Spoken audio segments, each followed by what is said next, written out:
അപ്പൊ നമ്മള് പൈത്തണിന്റെ ഇത്ര നാളെ കണ്ടത് എന്താണ്? അതിന്റെ ബേസിക് ആയിട്ടുള്ള കാര്യങ്ങളാണ് നമ്മൾ കണ്ടത് അല്ലെ.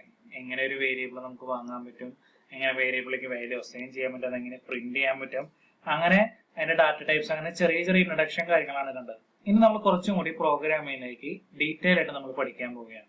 അതിന്റെ ആദ്യത്തെയാണ് കണ്ടീഷണൽ സ്റ്റേറ്റ്മെന്റ് അല്ലെങ്കിൽ ഡിസിഷൻ മേക്കിംഗ് സ്റ്റേറ്റ്മെന്റ്.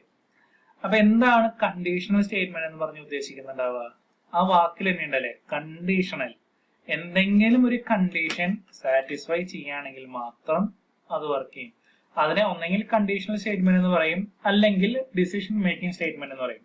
ഈ കണ്ടീഷൻ എന്ന് പറഞ്ഞാലും ഡിസിഷൻ മേക്കിംഗ് എന്ന് പറഞ്ഞാലും രണ്ടും ഒന്നിനാണ് അല്ലെ. ഡിസിഷൻ മേക്കിംഗ് എന്ന് പറഞ്ഞാൽ എന്താ? എന്തെങ്കിലും ഒരു ഡിസിഷന്റെ ബേസിൽ മാത്രം വർക്ക് ചെയ്യണ കുറച്ച് സ്റ്റേറ്റ്മെന്റുകളെയാണ് കണ്ടീഷണൽ അല്ലെങ്കിൽ ഡിസിഷൻ മേക്കിംഗ് സ്റ്റേറ്റ്മെന്റ് എന്ന് പറയുന്നത്. അത് ആ കണ്ടീഷണൽ അല്ലെങ്കിൽ ഡിസിഷൻ എങ്ങനെ കൊടുക്കാന്നുള്ളത് ഇവിടെ കൊടുത്തിട്ടുണ്ട്. ഒന്നെങ്കിൽ എ ഈക്വൽ ടു ആണ് ചെക്ക് ചെയ്യണമെന്നുണ്ടെങ്കിൽ എ ഈക്വൽ ടു ബി എന്ന് പറഞ്ഞ് കൊടുക്കാൻ പാടില്ല. എ ഈക്വൽ ടു ബി എന്ന് പറഞ്ഞു കൊടുത്തു കഴിഞ്ഞാൽ എന്തായിരിക്കും?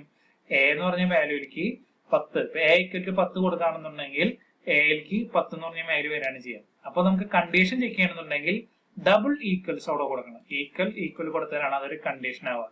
നോട്ട് ഈക്വൽ ചെക്ക് ചെയ്യണമെന്നുണ്ടെങ്കിൽ ആദ്യം ഒരു എക്സ്ക്ലമേഷൻ മാർക്ക് കൊടുക്കുക, അതിനുശേഷം ഈക്വൽസ് കൊടുക്കുക. അപ്പോൾ A not equal to B ആയി മാറും. ഇനി ലെസ് ദാൻ ആണെങ്കിൽ നിങ്ങൾക്ക് അറിയാലേ, എ ലെസ് ദാൻ ബി എന്നുള്ളത്. അപ്പോൾ ലെസ് ദാൻ ഓർ ഈക്വൽ ആണെന്നുണ്ടെങ്കിൽ less than or equal to, greater than ആണെങ്കിൽ ഗ്രേറ്റർ ദാൻ ഓർ ഈക്വൽ. ഇതൊക്കെയാണ് ജനറൽ ആയിട്ട് നമ്മൾ ഉപയോഗിക്കുന്ന ചില കണ്ടീഷണൽ സ്റ്റേറ്റ്മെന്റ് അല്ലെങ്കിൽ ഡിസിഷൻ മേക്കിംഗ് സ്റ്റേറ്റ്മെന്റ്. ഇതല്ലാതെ ഒരുപാട് വരും, നമുക്കത് പ്രോഗ്രാമിൽ ഡീറ്റെയിൽ ആയിട്ട് നമുക്ക് കാണാം. അപ്പോൾ കണ്ടീഷണൽ സ്റ്റേറ്റ്മെന്റ് നിങ്ങൾ സി പഠിച്ചപ്പോൾ നിങ്ങൾ പഠിച്ചിട്ടുണ്ടായിരിക്കും എന്തൊക്കെയാണ് കണ്ടീഷണൽ സ്റ്റേറ്റ്മെന്റ് എന്നുള്ളത് അല്ലെ.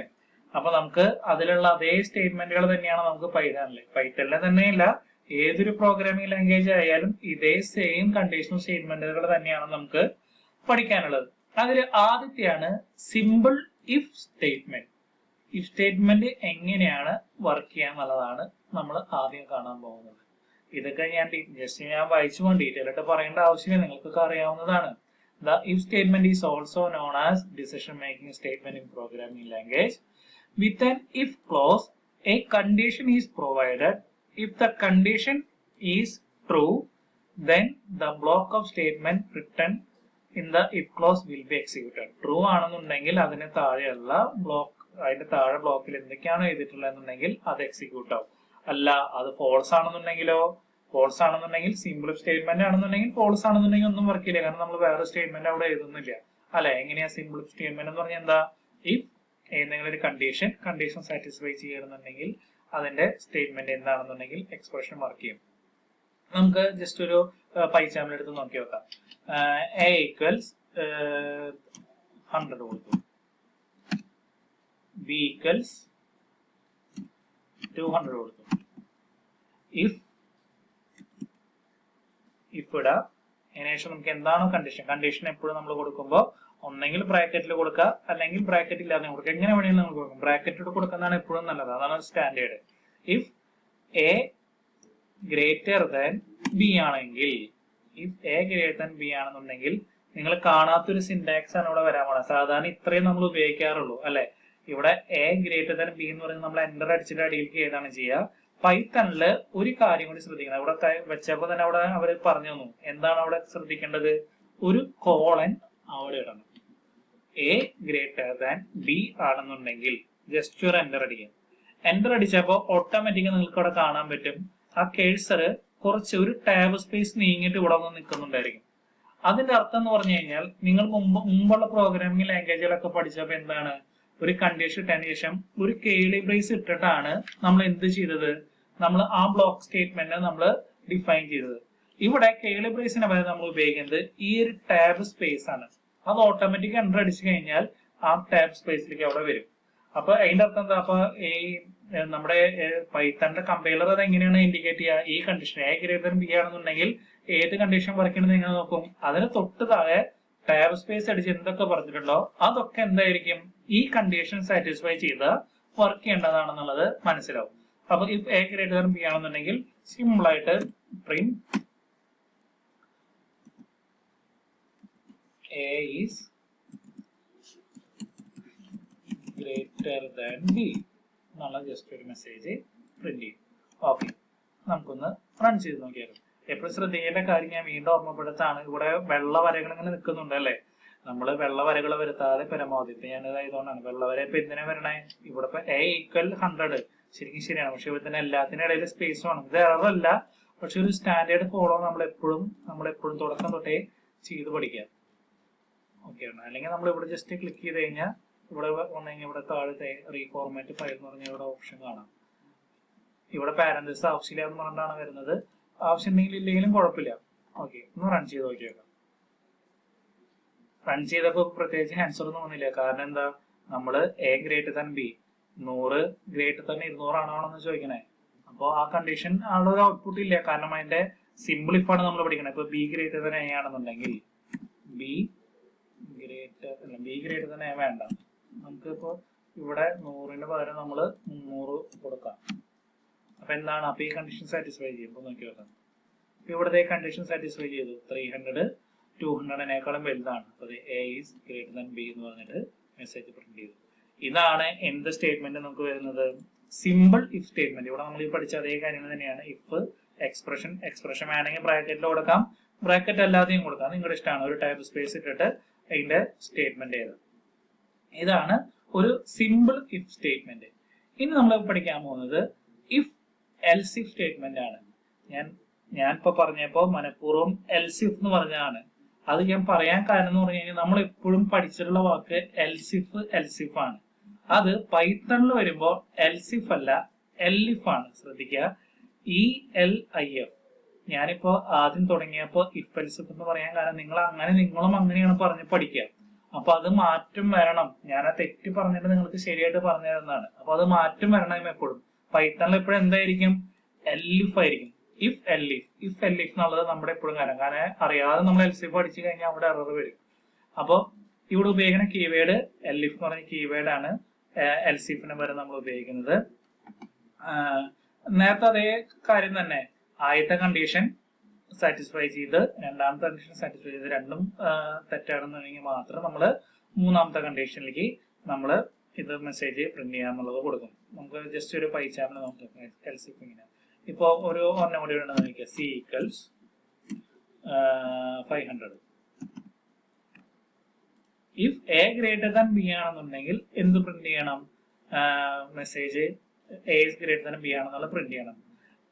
എൽസിഫിനെ ഇപ്പൊ ഒരു കാര്യം ശ്രദ്ധിക്കാം, നമ്മൾ ജസ്റ്റ് അടിച്ചപ്പോൾ ഇതിൽ ഒരുപാട് കാര്യങ്ങളോട് ലിസ്റ്റ് ചെയ്തു അല്ലെ.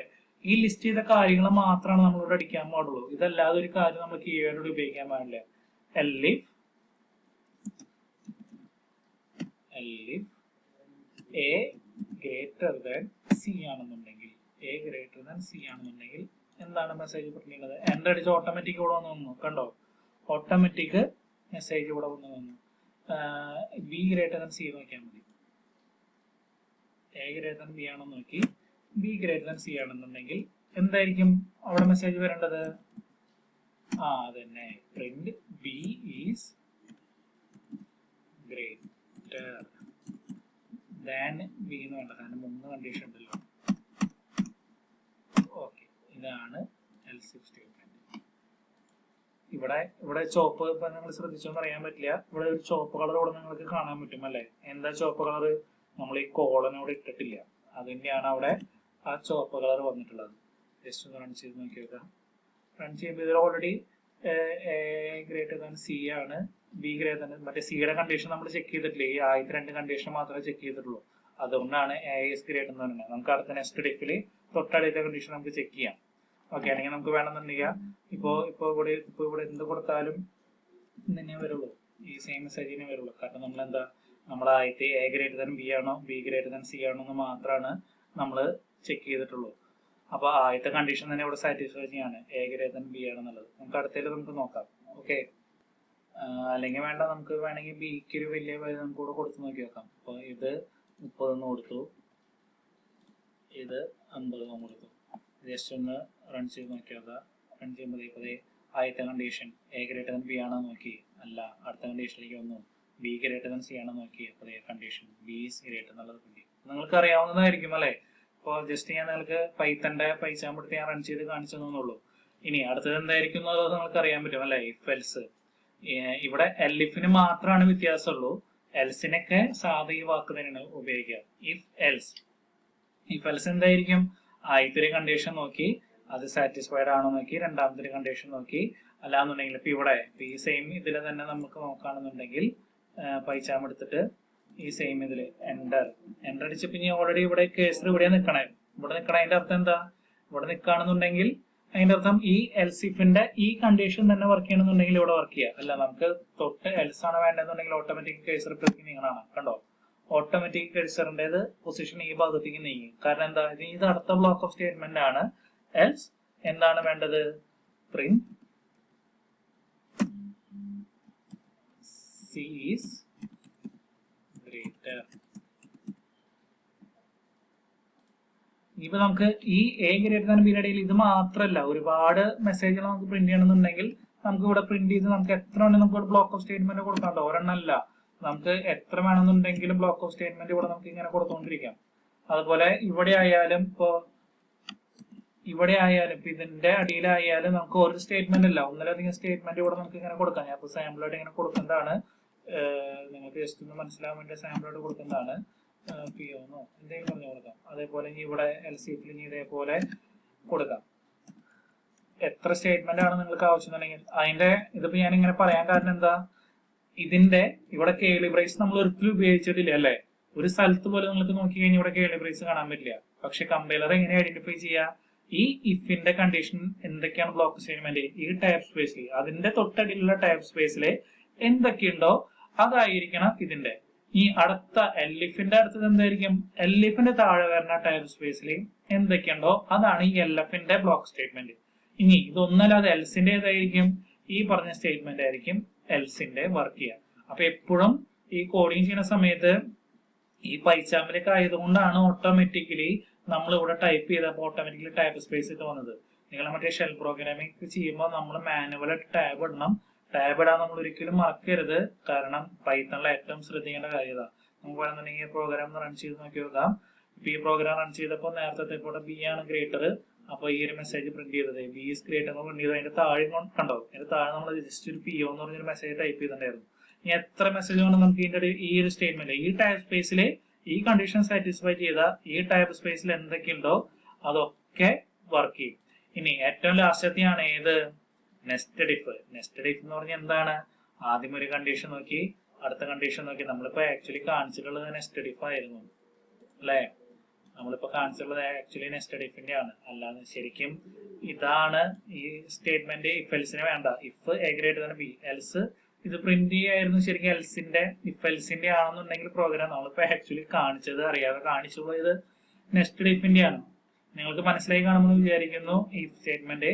ഇപ്പൊ ഇതിൽ നിങ്ങൾ നോക്കാം, ഇതിനെല്ലാത്തിന്റെയും ഡെഫിനിഷൻ കൊടുത്തിട്ടുണ്ട്.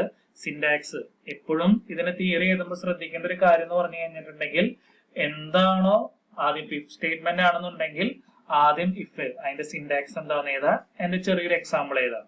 അതിനുശേഷം ഇഫ് എൽഇഫ് എഴുതിയതിനു ശേഷം അതിന്റെ സിന്റാക്സ് എഴുതാ, അതിന്റെ എക്സാമ്പിൾ എഴുതാ. ഇഫ് എൽസ് അതിന്റെ സിന്റാക്സ് എഴുതാ, എക്സാമ്പിൾ എഴുതാ. നെസ്റ്റഡ് ഇഫ് അതിന്റെ സിന്റാക്സ് എഴുതാ, എക്സാമ്പിൾ എഴുതാ. ഇനി കുറച്ചും കൂടി ഭംഗിയായിട്ട് എക്സ്പ്ലെയിൻ ചെയ്യണമെന്നുണ്ടെങ്കിൽ നിങ്ങൾ സി പഠിച്ചപ്പോ നിങ്ങൾ ഒരു ഫ്ലോ ചാർട്ട് ഒക്കെ പഠിച്ചിട്ടുണ്ടാവും അല്ലെ. ഞാൻ അത് ഇതിൽ വെച്ചിട്ടില്ല, കാരണം ഒരുപാട് നേരം എടുക്കും. ഇതന്നെ ഒരുപാട് നേരം എടുത്തിട്ട് ടൈപ്പ് ചെയ്ത് കഴിയണേ. അപ്പോ ഫ്ലോ ചാർട്ട് നിങ്ങൾക്ക് വരയ്ക്കാൻ അറിയുന്നുണ്ടെങ്കിൽ ജസ്റ്റ് ഒരു ഫ്ലോ ചാർട്ട് വരച്ചിട്ട് ഡയമണ്ട് ഷേപ്പിന്റെ A greater than B, yes true ആണെന്നുണ്ടെങ്കിൽ ഒരു സൈഡ്, ഫോൾസ് ആണെങ്കിൽ അടുത്ത സൈഡ് ഇട്ടിട്ട് വരച്ച് ആ രീതിയിൽ നിങ്ങൾക്ക് എക്സ്പ്ലെയിൻ ചെയ്യാം. അപ്പൊ ഇതാണ് ഡിസിഷൻ മേക്കിംഗ് അല്ലെങ്കിൽ കണ്ടീഷണൽ മേക്കിംഗ് സ്റ്റേറ്റ്മെന്റ് നമുക്ക് പഠിക്കാനുള്ളത്. ഈ 4 സ്റ്റേറ്റ്മെന്റ് നിങ്ങൾ നന്നായിട്ട് നോക്കുക. നിങ്ങൾക്ക് എന്തെങ്കിലും ഡൗട്ട് ഉണ്ടെന്നുണ്ടെങ്കിൽ കൈയോടെ തന്നെ നിങ്ങൾ ചോദിക്കുക, ഞാൻ ക്ലാരിഫൈ ചെയ്തു തരാം. Okay, thank you.